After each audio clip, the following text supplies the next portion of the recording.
Oui, Mathilde Panot, merci d'être avec nous pendant cette séance de questions au gouvernement qui se fait donc sans François de Rugy. Alors vous n'aviez pas appelé directement à la démission du ministre de la Transition écologique. Néanmoins, est-ce que vous êtes satisfaite aujourd'hui qu'il ait de lui-même, selon les propres termes de son communiqué, quitté le gouvernement?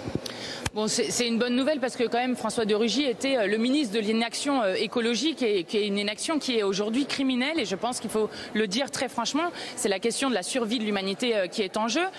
Donc sur ce point-là, c'est une bonne nouvelle. Sur l'autre point qui nous chagrine quand même beaucoup plus, c'est que certes le ministre vient de démissionner, mais va-t-il y avoir un changement de politique? Et c'est là où nous sommes quand même beaucoup moins optimistes, dirons-nous, parce que s'il n'y a pas de changement de politique, alors le changement de ministre ne sert à rien.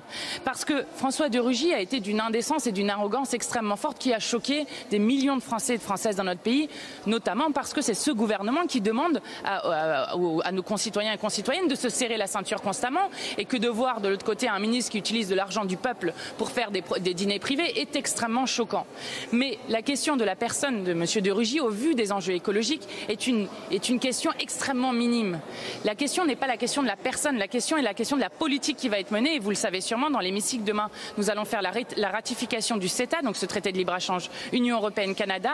Et ça, c'est une catastrophe écologique majeure. Si nous ratifions le CETA, alors c'est une catastrophe écologique majeure qui aura lieu pour toute la planète. J'entends bien ce que vous dites, mais si François de Rugy part aujourd'hui, ce n'est pas en raison de sa politique, c'est en raison de l'affaire qui le concerne, celle des dîners fastueux à l'époque où il était président de l'Assemblée nationale. Il s'en va pour cette raison-là uniquement. Est-ce que vous dites c'est courageux, il n'était pas obligé de le faire, ou est-ce que vous dites au contraire il était dos au mur, il l'a fait parce qu'il y a été contraint?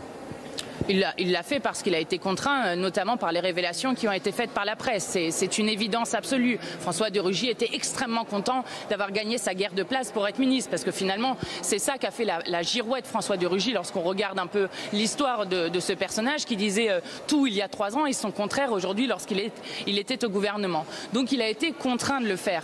Mais finalement, derrière la démission de François de Rugy, vous avez tout un système en fait, qui est un système qui sert les intérêts privés et les intérêts des plus riches de notre pays. Donc en fait, François de Rugy n'est qu'un symptôme de ça. Nous avions demandé par exemple la démission de M. Castaner, qui a éborgné des dizaines de gilets jaunes, qui n'apporte aucune réponse pour savoir où est Steve, par exemple, qui est une question politique majeure. Comment se fait-il qu'un jeune puisse être jeté dans la Loire comme ça et disparu depuis plus de 25 jours?